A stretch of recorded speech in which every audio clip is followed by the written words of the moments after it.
probably 4 or 5 years ago we started, I felt that our name and logo, the look and everything of, Schecter started to be well known. And we weren't also, we weren't this little company no one knew about, or that, I think my dad had a Schecter Strat guitar in the 70s. We became a real guitar company with a pretty powerful image. So the idea of transferring that to an amplifier line was something that was on my brain. And it's obviously a big step forward. It took a lot of time, energy, and of many people here to even make it happen. But it's the business is changing. The industry is changing, and I think that having one item to sell these days just doesn't cut it. Just being a guitar manufacturer just doesn't really cut it. You can only get to a certain point, and you're tapped out. You've hit the market, and there's a lot of people making guitars and basses, and this just opens things up for us and allows us to work with more artists in bigger ways, and an advantage that we previously didn't have. Yeah, this is my first amp. No better place to do it than with my beloved Schecter family. We had discussed, us and the guys from Schecter discussed the possibility of doing an amp, and it's something that I've always wanted to do.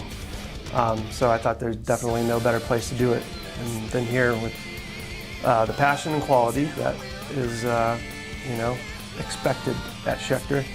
And as the company gets popular, the temptation is there to just slap your name. I mean, we're getting approached by a lot of companies that, designed, solid state amps, modeling, and that, hey, why don't we just do a Schecter amp? And so the temptation is to slap our name on it and be, that's cool, we sell an amp. But really, it doesn't really fit the Schecter MO. When the opportunity arose to work with James Brown, I mean, when I toured, I played a PV Classic 50 and Classic 100s, and they were fantastic amps.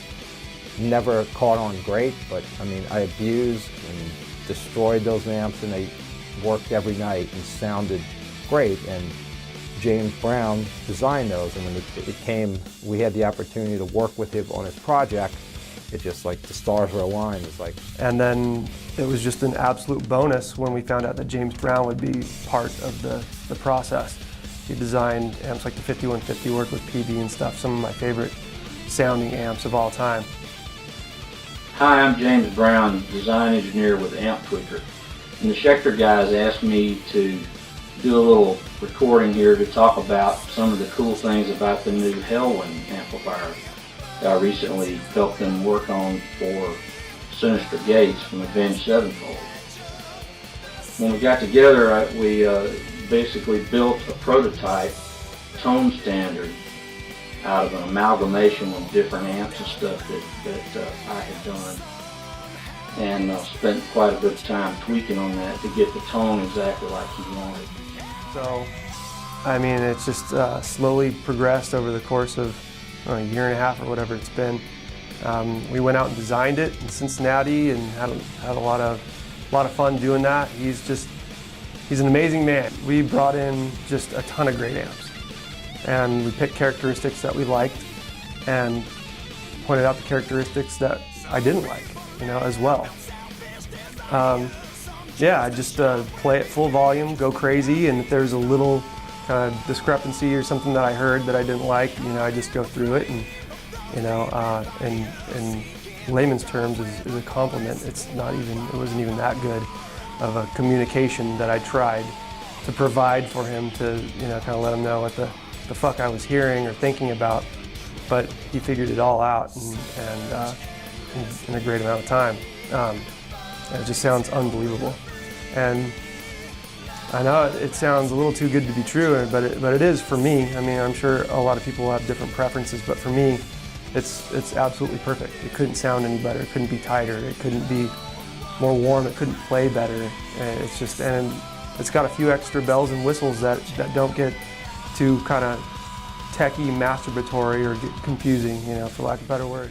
On my Amp Tweaker pedals, I have a knob called Type. And what the knob does is it adjusts the attack of the guitar so that when you turn it up, you get a more aggressive, chunky style.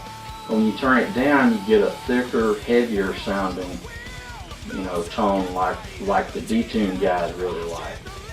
So Michael had this idea that it would be cool if you could put that on a control on the amp, especially for guys who use 7s, 8s, and 6 strings all at the same time in a night. Another feature on the amps that Michael was really excited about was the idea of having an actual active input, and rather than pad the input down so the amp can tolerate the level like most bass amps do, what he wanted was something that compensated for an active pickup's tone. So what we did is we changed the system of the amp so that when you plug into that active input, the high-end sparkle is enhanced a little bit, and it's also just a little bit floppier, so it's not quite so dramatically tight and active sounding. So it's a little more of a lively tone. We ended up with what most people consider to be a pretty awesome metal and rock amp, and it's especially good for the kind of style that Sim plays. It's been a lot of work, but listening to them today, they sound great and they look great. Two things that, it has to look right. It has to look the part when it's sitting on the stage. We're competing with some big names, some staples, and now I think we got an amp that can be the amp of the new generation, and real proud of it.